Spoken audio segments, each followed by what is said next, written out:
During a recent segment on Fox News, host Neil Cavuto was forced to remind his Republican guest that the economy really was not that good under Donald Trump. Now, before I read you what happened in this exchange here, let me preface this by saying, we got the jobs numbers, we got the inflation numbers, everything is getting better, on paper at least, right?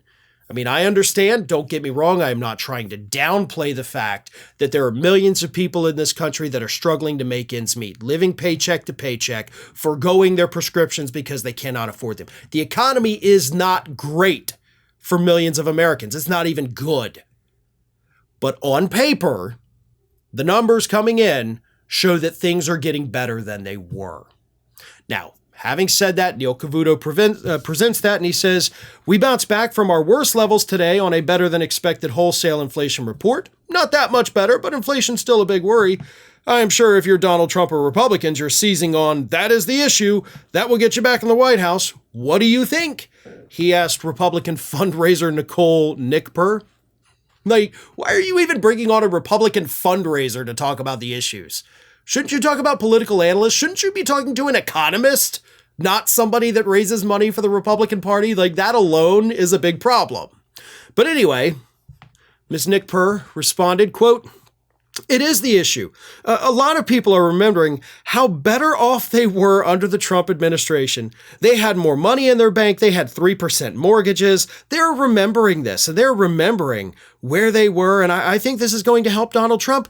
And I think he is playing on the fact that they were better off under his administration than they are right now, even though Biden is saying it's better." And at that point, Cavuto had to quickly jump in and he said, "All right, we can go back and forth on whether people are better off. We were knee deep in the middle of COVID-19. I'm not blaming that on the president, but the economy ground to a halt. You have to pick and choose your dates and times."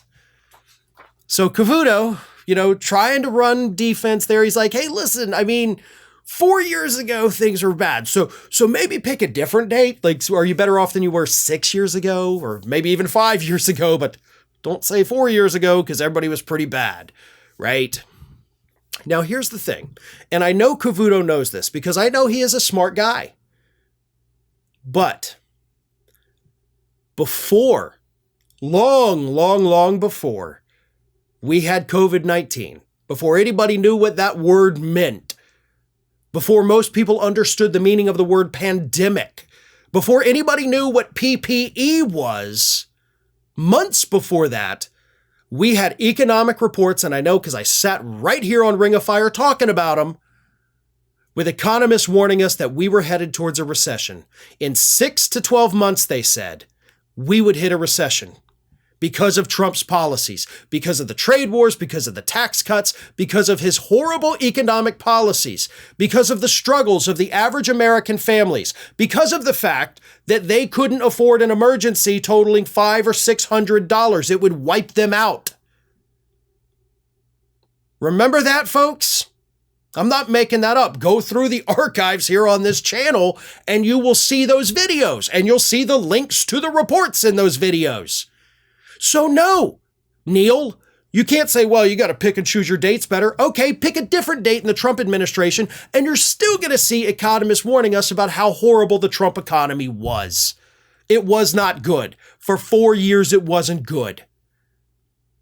And because of how weak it already was, yeah, the COVID-19 pandemic wiped us out. Had we had a stronger economy, we may have been able to weather that storm a little bit better. But we didn't, and that's because of Donald Trump. Well, folks, we have crossed that 1 million subscriber milestone, but rest assured, we are just getting started here at Ring of Fire. So if you're not already, please do subscribe to the channel and make sure to like, share, and comment on the videos.